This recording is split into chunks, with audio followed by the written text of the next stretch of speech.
Hello, everyone. Welcome to Everything Band, a podcast that features conversations with composers, conductors, and performers of music for winds and percussion.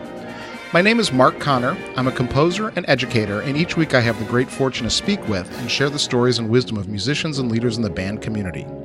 The Everything Band podcast is a proud member of the Music Teachers Development Podcast Network. The Muted Network provides support in the form of audio on-demand programming designed by and for music educators. You can find more information about our network at mutedpodcasts.com. Before we begin, I'd like to thank all of you for listening. I really appreciate your time and hope that you are finding value from these interviews.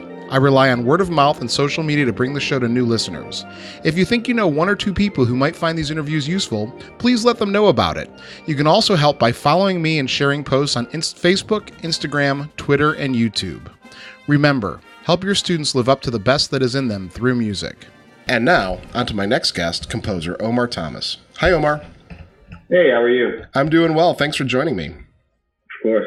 Pleasure. So, Omar, it's really great to talk to you finally. We've had a couple of things that have come up. We've had to reschedule. Correct. So that's all right. That happens. That's on me. Sorry. Nah, life happens, man. I mean, you had some things you were dealing with that were more important than doing a podcast interview for sure. So, no big deal. No big deal. So, can you introduce yourself for the listeners who may not know your name and tell them why you're on the show? Sure. My name is Omar Thomas, and I've been around in the big band world for about a decade or so, and recently got an opportunity to contribute to the wind ensemble world, which for me felt like a bit of a homecoming because I've been playing in wind ensembles since I was 7 years old in fourth grade. And so it seemed like a great opportunity to kind of revisit all the things that I love about wind ensemble and to kind of correct some of the things that I thought were problematic about wind ensemble. So tell me about your background. You've been in the big band world, a big band composer and performer. What's your instrument? My instrument is trombone. Trombone, excellent. And Yeah. How'd you get your musical start? Like, where are you from, and like, what was your family influences and teacher influences? Well, my background is 100% a product of music education. So I am here because of band directors and choir directors and orchestra conductors and, marching band and wind ensemble and jazz band and all of that stuff. And I dove in, I went into school and had the opportunity to play an instrument, jumped on that, and I guess the rest is kind of history, and I just kind of immersed myself in that world. My parents love music, though they are not musical. And so, yeah. I grew up listening to a lot of music, and, again, being exposed to what I was exposed to in elementary school and then in middle school where the jazz ensemble became a thing, and then the high school where the marching band became the thing. And, I just kind of dove in, head first. I'm just looking at your bio here. So you went to the Berklee School of Music? So I was a professor at Berklee College of Music. Oh, you're a professor at Berklee. Oh, I'm sorry. Yes, I was. I was a student at James Madison University, where I studied music education and minored in jazz studies. And then I got my master's degree at the New England Conservatory up in Boston in jazz composition, and graduated in May 2008. And I was sitting in new faculty orientation at Berklee in August 2008. Nice. So why jazz? What was it about jazz that...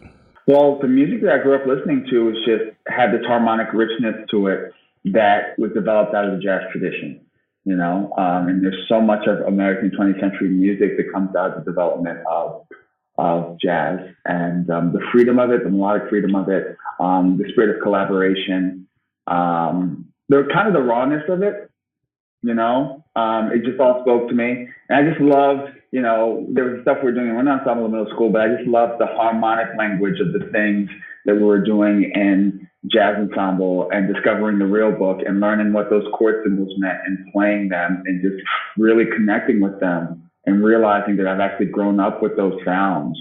So I just love that. I just love that, jazz is willing to go anywhere. What kind of teaching did you have in high school? What were the teachers doing to sort of foster this in you? Well, I think a big one for me that I really appreciate is that I was that student that the director would ask to run a rehearsal if he wasn't going to be around or if she wasn't going to be around that day. you know. And I remember an instance where I got to conduct a piece at the Christmas concert in an ensemble. I was also doing the drum major thing. And honestly, in high school, I spent most of my time in my basement on Cakewalk Pro Audio, just trying to reproduce the music that I heard on those, you know, those Hal Leonard CDs or those Arrangers Publishing Company CDs that used to go off, those Warner Brothers CDs, you know, they would send to get you guys to order music. And I would swipe those things and I would listen to them. I was a little bit of a marching band nerd when I was in high school. And so I would listen to like the marching band shows and the music, and I would just try to reproduce what I heard. And I learned a lot of theory that way. And actually, my ears got really good by doing that because, of course, when I first started, most of what I was putting in was extremely wrong until it was less wrong. And then it started to be more right than it was wrong. And then, you know, by the time I was a senior and a freshman in college, I was arranging, you know, marching band shows by ear. I did the Disney Millennium Celebration by Gavin Greenaway. I did that, arranged that by ear for my high school, you know, marching band. I also did the John Williams score, The Hook, by ear, you know, because I just got to the point where I could do that after 5 years of sitting in the basement and just, you know, figuring all that stuff out the hard way. Do you have perfect pitch or really good relative pitch? I have really good relative pitch. I don't have perfect pitch. So, Omar, so you were doing this in your basement. You were arranging for your high school band. You mentioned that you were a bit of a marching band geek. When did you decide that, you know what, I'm going to be a music major. I'm going to do this as a profession? Oh, I decided that kind of early in high school, you know, because the music wing of the building is where I felt safest. The safest place to be me and to express myself, and gave me an opportunity to be a leader. And it really just gave me some kind of grounding and sense of myself. And I realized that it was really important for me to pass that on. Yeah, I think one of the intangibles of music teaching and music education that maybe we don't celebrate enough is that we really do. There's a place for disenfranchised kids or kids that identify with the band or the choir or the orchestra. You know, I spent every lunch in high school with the band director in the band room. Yeah. Yeah, I was that kid. I mean, you all have those kids who you just can't get out of your office. They just want to hang around you, you know, they just want to hang around that space. I was always gravitating towards the band room in middle school as well. I mean, that's just where I hung out, you know. Yeah, I visited a middle school yesterday, and all the band kids were staying and eating lunch in the band room. That's it. That was what I did. And also because our jazz ensemble met during lunchtime, so I don't think, with the exception of the very first day, maybe the first 2 days of high school, I don't think that I've ever eaten in the cafeteria in high school. All 4 years I was in the band room. Mine ran in streaks, depending on how things were going for me. But there were whole years where I didn't eat in the cafeteria. I don't even remember what my high school cafeteria looked like. Oh, wow. Honestly. Yeah. I think I remember where it was, but even that's questionable. Was never there. That's pretty funny. So, Omar, you know, I have a lot of listeners who are not only marching band and concert band directors, but a lot of the people who listen teach jazz or accomplished jazz musicians themselves. And I don't have many jazz musicians on, and I know that you're on the show because you're writing band music, but you also have an impressive jazz credentials. So what about jazz education? Are there any thoughts about that for my listeners? Yeah, there are. Actually, I've had the pleasure of adjudicating a number of high school jazz festivals and middle school jazz festivals. And you oftentimes run into the same problem, and the problem is in the language of swing. And I mean, that's just an issue that is rooted in music education, right? Because there are a lot of people who get music ed degrees who don't have jazz backgrounds.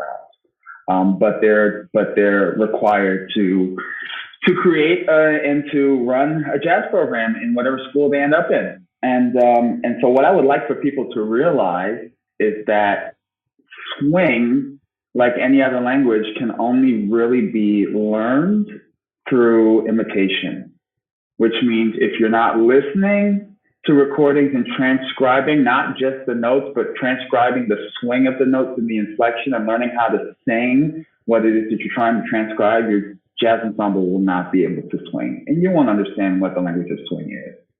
Are you talking about the director or the students?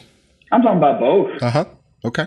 Both, absolutely, right? Because there are a number of directors who are directing these groups who don't have any jazz experience, right? Because they don't play instruments that are quote unquote traditionally jazz instruments, which I also take issue with that whole concept as well. Because I don't think there are instruments that you traditionally and more typically find in jazz, but also I feel that your instrument is an extension of your voice. And if you have this language in you, then it doesn't matter what you're holding in your hands or what's in your voice, you're going to be able to communicate that. And one of the greatest jazz musicians I've ever heard was a violinist.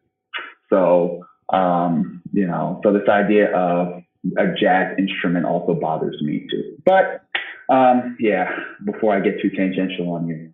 I was a high school band director in California as a young teacher. And as I mentioned, jazz is not something I'm comfortable with. I'm not, right. You know what I mean? And so when I became a teacher, I worked really, really hard to be better at it. But, I still, even at festivals, like you talk about, the judges would often say, you got to listen more, you got to listen more, you got to listen more, because I was missing that thing and my kids were missing that thing.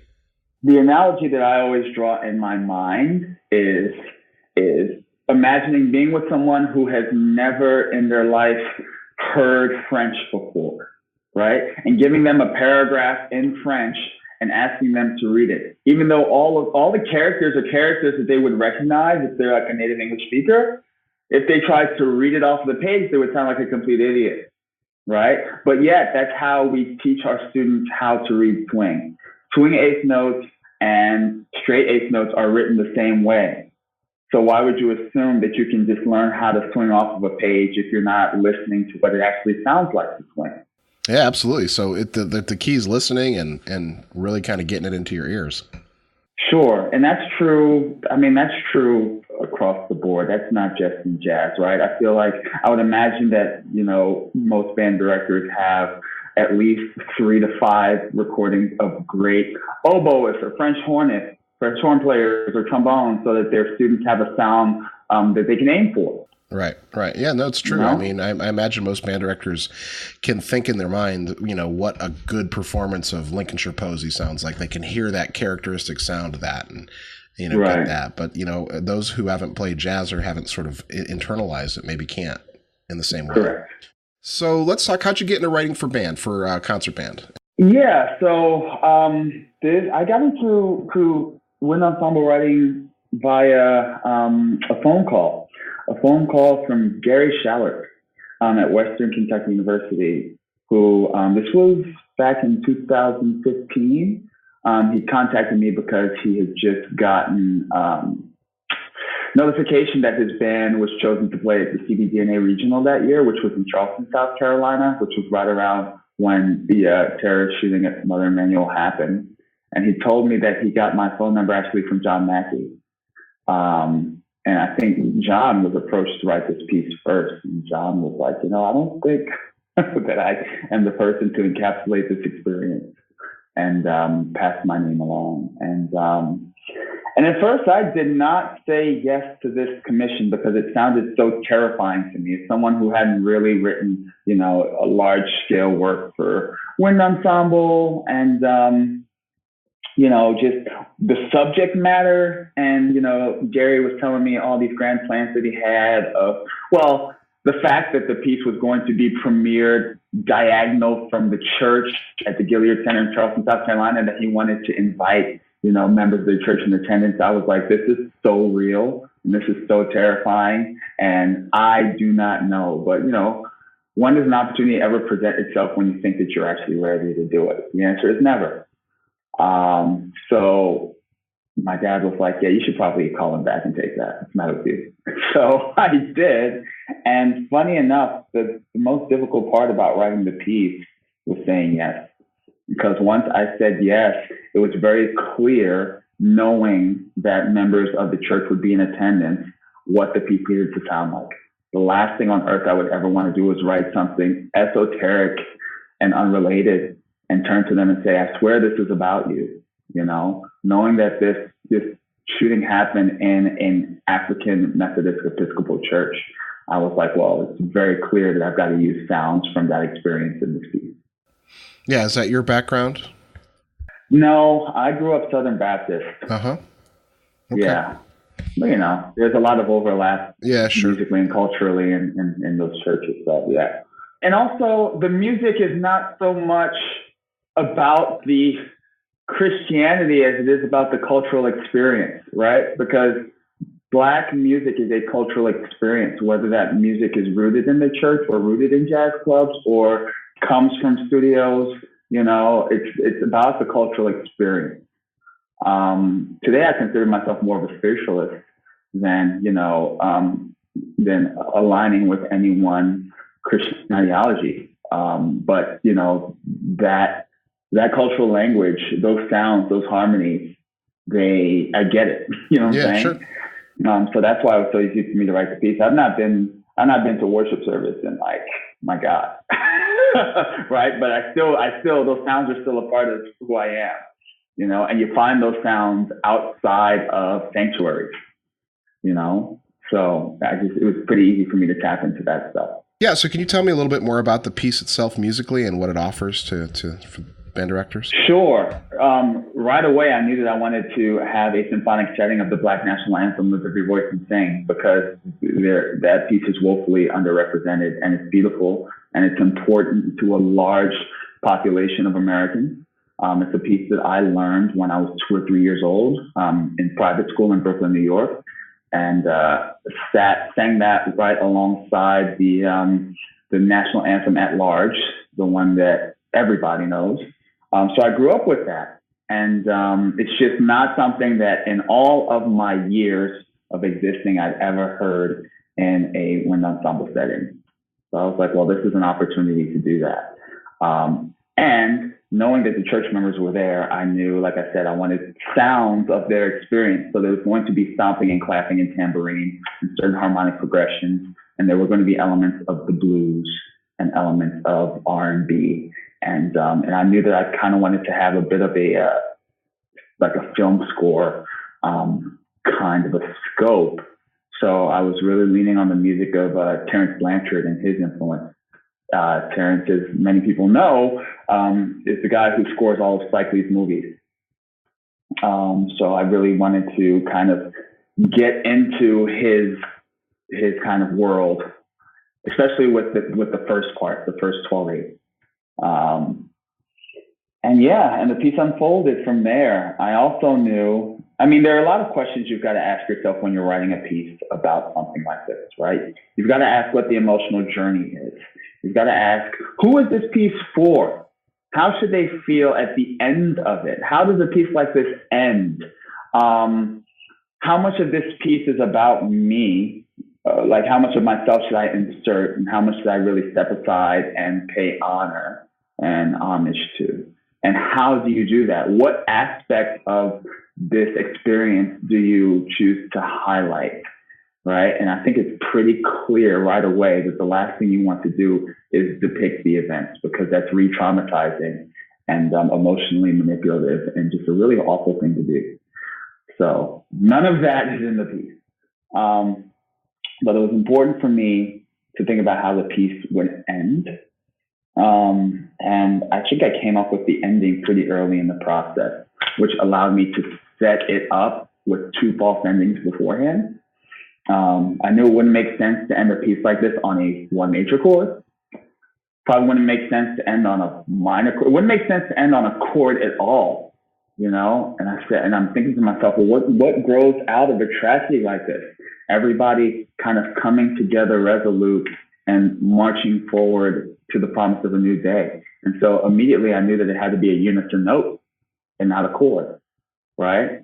So to kind of trick the listener's expectations, the second false ending is that kind of classic 3-1 major chord ending, where you got the major chord and then it's silence and then the major chord and silence. And then usually there'd be one last major chord with a fermata and be the longest. So I just turned that into a single note and brought back the marching to the middle of the piece and allowed that to grow to the end and just, let that final tam-tam ring forever. So let's talk about more of your music. Let's talk about Come Sunday. Come Sunday is a piece of music that I can and can't believe has not existed before I wrote it. Because it seemed like the most obvious thing in the world to me. And growing up playing in an ensemble from age 7, you know, I had many of opportunities to play everybody else's music. I played every Irish folk song under the sun, and English folk suite, and this Spanish dance, you know, usually written by this person who has no ties to Spanish culture, you know, and this, that, and the other thing. And just there's this dearth of music written from the Black perspective.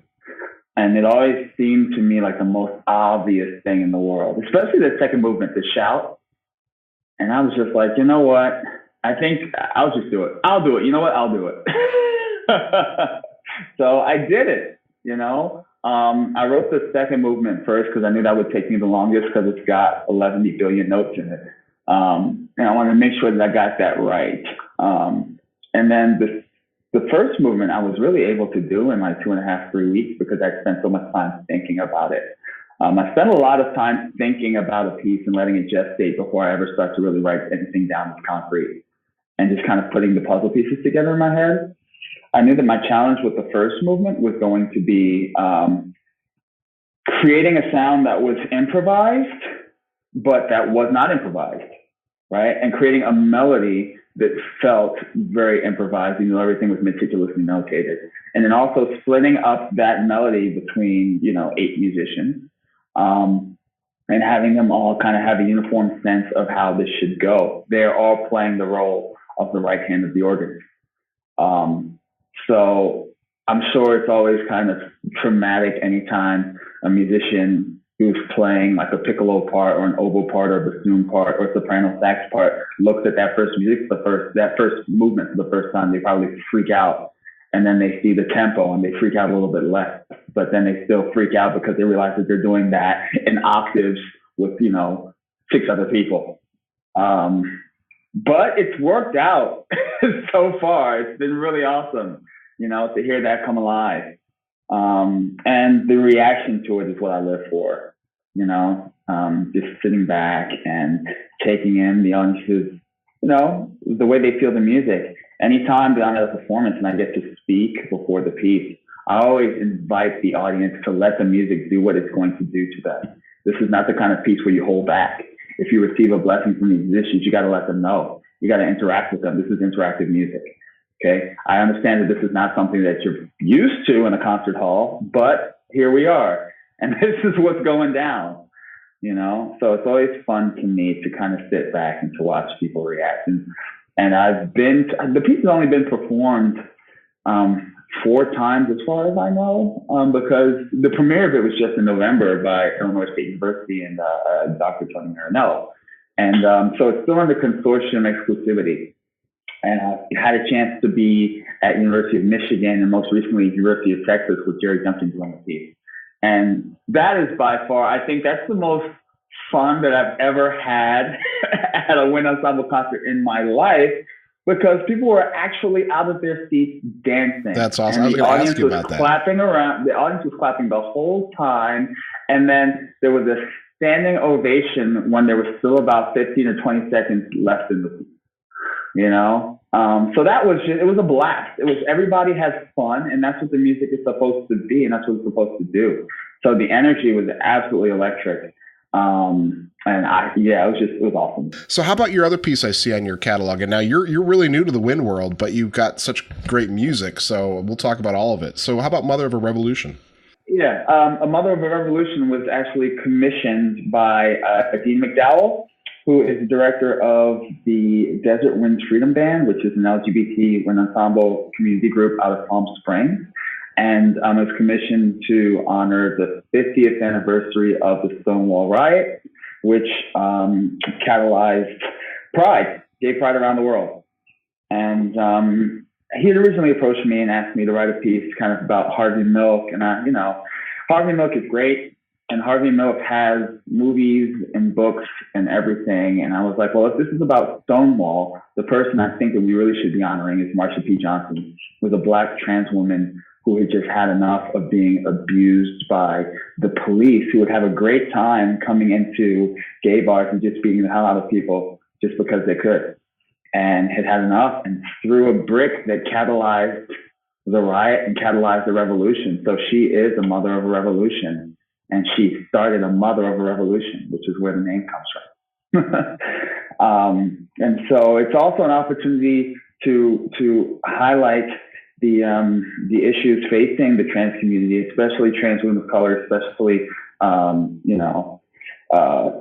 the world that they exist in. I can think of no braver way to be than, when you leave your home every day, the fear or not fear, just the possibility that you may not come back that day because your existence, who you are, is such an affront to somebody, and it threatens who they are in their own mind so much that they seek to do you harm or to take your life, and that's a level of fear that most of us can't relate to, just stepping out of your door every day.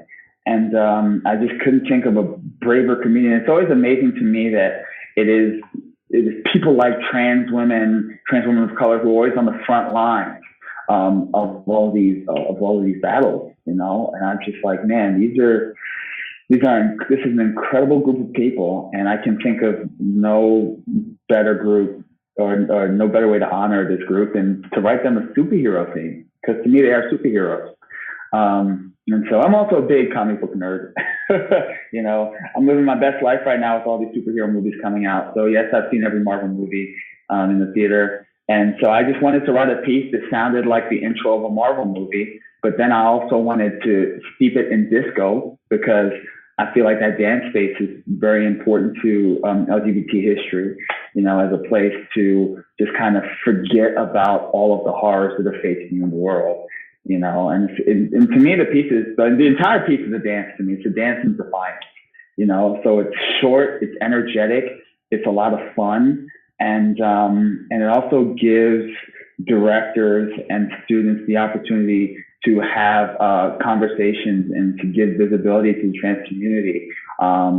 So I'm happy that I wrote the piece. So I guess the next step is now, asking people to program it and to have those conversations, which I understand, I'm asking for a level of bravery on the part of, some of these directors based on where they might be in the world and their socio-cultural climate there. But, it's time to take a stand.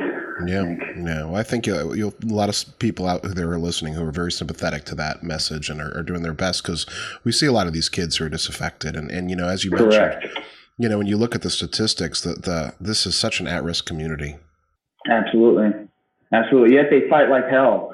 And that's they're not cowering. This is not a community that's hiding, right? It's a community that's stomping out there in the world, and they might have to block a punch or they might have to throw one, and they're not afraid. And I just think that's a really powerful statement. And it sucks that that's how they have to exist every day, kind of on guard, but they are not shying away.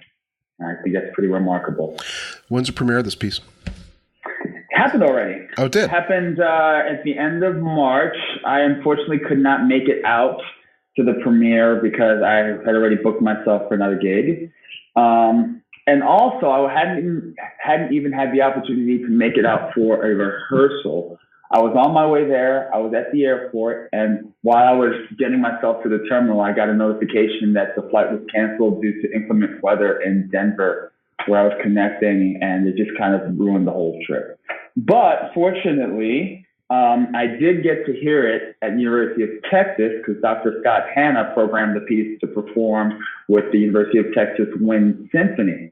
So I got to be at that dress rehearsal and be at that concert, and it's just an amazing reception of the piece. It was great watching little kids start to dance when the disco really drops, and having people come up to me and just thanking me for using my voice in this way. And it's my honor, as a cisgender male. I don't really understand what that must be like to live that kind of existence, but I am all the way sympathetic of it and will do what I can to create space with the privilege that I have, so that this community will have to fight a little bit less just to exist.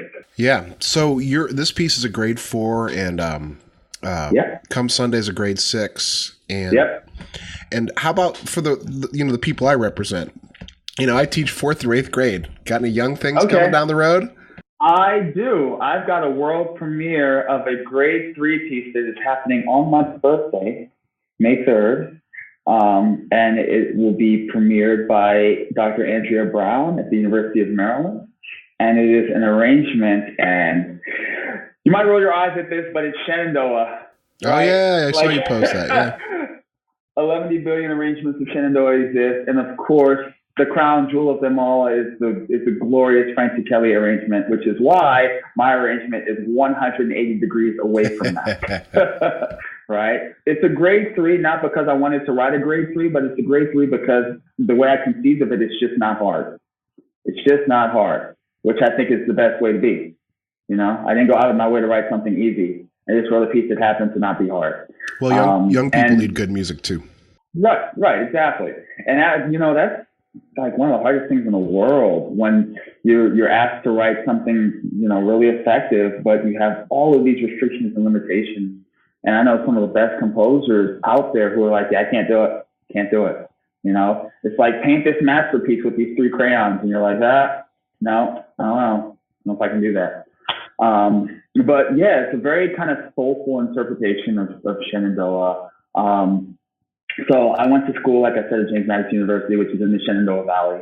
And so I just tried to put myself back in that location, not on a glorious sunny day where, the sun is beating down on verdant hills, but on a rainy day. You know what? It was still pretty beautiful even on rainy days. And so I tried to capture the feeling of that region using that song, but on a rainy day. So it's got, body percussion rain effects and percussion rain effects. And, it's got some offstage solos. And yeah, and there are a couple moments where in the piece, the sun kind of, that thing where it's cloudy, it's been raining and it's still raining, but the clouds have thinned out enough that you can almost like look at the sun directly and not have it hurt your eyes and it's still raining. That's the brightest the piece ever gets. The the rain never stopped, right? But then the clouds overtake it again. In the end, it's just this really kind of soulful ending, reharmonization of the piece. So looking forward to that, hearing that, being in the room with that music for the first time. That'll be fun. Yeah. What if one of my listeners is inspired and wants to reach out to you for a piece? What's that going to be like? You just hit me up at omarthomas.com and give me a second to get back to you, because as of right now, I am a one-man force. All right. In addition to my full-time teaching gig, I'm also handling all of this by myself. The creative side and the managerial side and the administrative side is all me. So I will get back to you as soon as I can create some bandwidth to do so. But yeah, feel free to spend some time on omarthomas.com and just, hang out there. So Omar, talk to me about your teaching gig. I know that you're, this is pretty new for you, or at least over just a year, maybe? Peabody is new for me. Yes, this is my first year at Peabody, but I've been teaching in higher ed since 2008. And so what are you doing at Peabody? What's your position? I am in the music theory department, faculty of music theory. I also teach this incredible class called Music for Dance, where I get to hang out with the dance majors. This is Peabody's first year having a BFA dance class, and I am in love with what they're doing. I mean, it's just so hip. The chair, Dana Bella, is just the coolest, and the stuff that she has these kids doing is the coolest. So I get to teach a class where I give the dancers the language to communicate with musicians and actually get them to think about the music to which they move a little bit more, and hopefully help them create a deeper connection to the music. Because one thing I didn't know, and I didn't learn until maybe halfway through the semester, is that dancers don't really need the music, right? They just learn everything to count, and then they just kind of find something that works generally. So I just kind of want to give them the skills that if they chose to, they can connect their movement to the music in a little bit more of an intentional way. Yeah, in my interview with John, we talked about how he got his start writing music for dance. And so what can we learn? What can we learn as musicians, as conductors and composers and teachers from dancers? one of my biggest inspirations as a composer is Maria Schneider. And Maria has a dance background. And the amazing thing is that you can hear that in her music. And because I had the opportunity to study with her for a very short while, I still take away so much from that little bit of time that we spent together.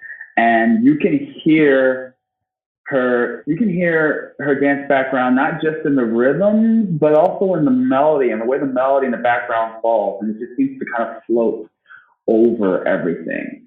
So I think musically, we can take away this idea of like there's this whole plane above the page where the music can float and the music can be, right? And you see that happening sometimes when you see a conductor who doesn't feel like they have to be locked into beating time, and then all of a sudden they get to conduct phrases and move things around on kind of a higher plane, right? And then you see that with composers whose melodies don't have to end on the downbeat, or maybe somehow they float over a phrase marking and just kind of land on like a second triplet of a quarter note on it. It just kind of, you take the melody off the page and you let it expand and kind of bleed off on either side of the phrase, that kind of thing, right? So just kind of having a freer, more fluid idea of phrasing and meter and melody time relationship. At least that's what I've learned from watching dancers move.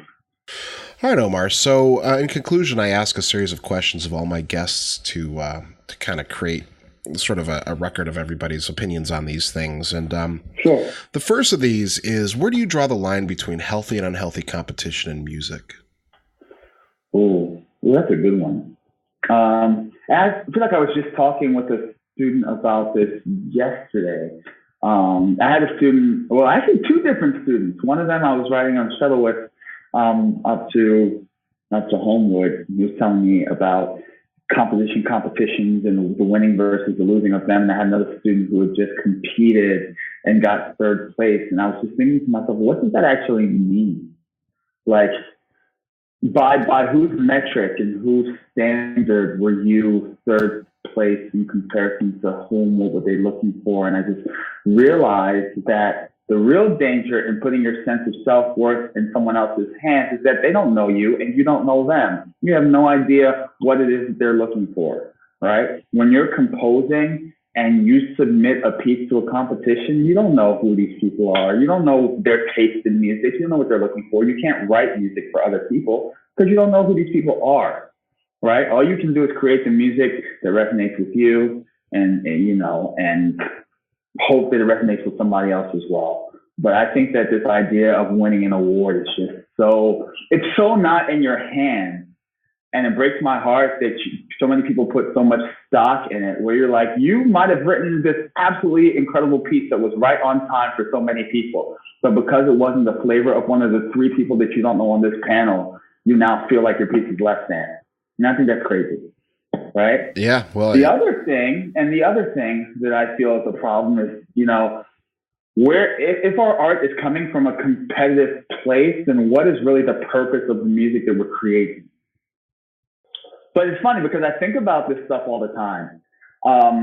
Well, let me reframe this. I think that with regards or through the lens of academia, right? I feel like it's really, there are two kinds of environments. There's like a eustress kind of environment and there's a distress kind of environment, right? And both can create really effective musicians, but like one of those musicians is going to feel a lot freer and a lot more open to collaborate and a lot more open to creating their best art because they were allowed to come with all of who they are to the table. And the other is going to create art based on fear and art based on exclusion. And I think we've kind of had enough of that kind of environment in academia, this idea of always being competitive. So my ideal environment is one that invites people to try and to fail often and invites them to be their best self and to bring all of themselves to their environment, right? So that they feel a freedom to create art from the most authentic place. All right, Omar. So this is a tough one, and this is one I used to just ask it straight. How do you achieve a work-life balance? But the more I think about it, and the more I listen to other people talk about it, I'm starting to come around to the idea that maybe there are times when it's just impossible. And so, how do you deal with work-life balance? So this is actually the easiest question that you've asked me, as far as I'm concerned. Right? You have to keep something to yourself, and you have to protect it and not compromise on it.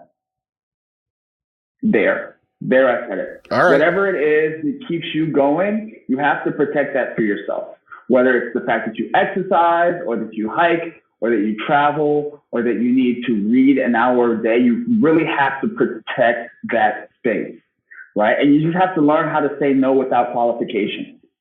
Like not no because or no maybe or no well, but be comfortable with saying no, right? Because you just can't pour from an empty cup. And you have to keep your cup filled. So honestly, if my cup ain't filled, then ain't nobody getting anything.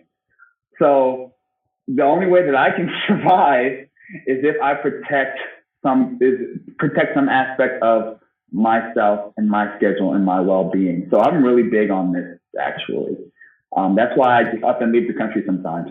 My favorite analogy for this is the flight attendant. You know, you put your own oxygen on first before someone else's. Right. Correct. Yeah, I think that's an easy one for me. Especially, in all of the teaching and all the traveling that I've been doing, I've really had to work to just like protect some of my own time, right? And the way that I do that is I try to exercise often and on routine. And anytime I go someplace to visit a school, I always ask if I can have access to any of their facilities on campus, because it's one of those things that I protect for myself. Because I know that if that flips, then I am not going to be able to bring the best of myself to any situation. What are the challenges facing music education, and how can we best meet them? Programming intentionally in a way that moves society forward, right? And being able to have those honest conversations with students and honest connections about the music that they're doing for the world at large, right? There are things that you have to program because they're canon, and it's important for students to, at least from one time in their lifetime, they can share proceeds. That's great. But also, how can we program music that actually connects them to their reality and to the world in which they live? And I mean, part of that challenge is also on us composers, right? And making sure that we're writing music that is a reflection of our times. I hold Nina Simone's quote to heart. And as a matter of fact, it was the liner notes for my last big band album, which is an LGBT civil rights album. And she says, as an artist, it's my duty to to reflect the times and situations in which I find myself. So I try to do that as a composer, especially with a piece like A Mother of a Revolution, right? And I hope that band directors will take that as an opportunity to program something like that and have that conversation, So I think that programming with purpose and connecting the music that we make to life and to politics and to all of the things, and making sure that we're equipping students with how to think critically about the world in which they live through our programming and through the guests that we pull in to talk to our students. And, I think that is where we need to be, because I think that artists are going to have a big hand in saving this world, right? And if we're training the next generation of artists, this is our training ground. Yeah. Okay, so I hand you a time machine and I say, this will take you back to your high school graduation. What advice are you giving yourself? Stay the course. Be patient. You will get there. You are worthy. Push through the self-doubt, and your bounty will be before you. Don't doubt yourself. All right, Omar, if you had a choice, what would be the final piece of music that you'd like to hear, compose, conduct, perform, if you could control it? The last piece of music, actually, the last thing if I could control it, the last thing I'd ever want to hear is the music of Anita Baker. Okay, cool. Right? It's not a piece. It's just, I want to hear Giving You the Best That I've Got. I want to hear Rapture. I want to hear Sweet Love. That's what I want to hear. I want to hear Angel. Because to me, that's the most comforting music in the world. for me personally. All right. Is there anything coming up that you'd like to share or promote? No, I think I already talked about the Shenandoah that's happening. I'll be releasing Mother of Revolution hopefully by the end of the week for sale on my website. So keep your eye out for that. And you know what? I should say this in this interview to actually hold myself accountable. I am planning to devote 2020 to the release of my third big band album, because it's been a number of years since the second one's come out, and I have a ton of music that I have written that I really love and believe in, and it's just time. It's just time. I don't want to turn my back on my big band and my big band writing, because it's a big part of who I am. So I am planning to move forward with the release of our third album. All of the music is written. Some of that music has been written for 13 years. So my plan in 2020 and with the latter half of this year is to kind of hit everything with a fresh coat of paint and make sure that it sounds the way that I want it to, in a way that reflects who I am now a little bit more. And keep your eye out for that. Band folks, keep your eye out for this big band album to get a clearer picture of who I am and where I'm coming from, and where my music intersects with the symphonic world, because I like to think that my jazz writing informs my symphonic writing and vice versa. Yeah. Are those those big band charts available? Not yet, because they're not recorded. Right? Like if someone heard the CD and wanted to do one with their band? Yeah, you'd be able to do that. I'm going to make all those charts available on my website. So that's not something that's going to happen anytime in the near future, of course, but yeah, all those charts will be available. Down the road. Yep. All right, Omar, I know you mentioned your email address earlier in the interview, but just one last time, how can people get in touch with you? Sure. Omar at omarthomas.com. Awesome, Omar. Thanks for the interview. Yeah, man. Thank you for bearing with me. No problem.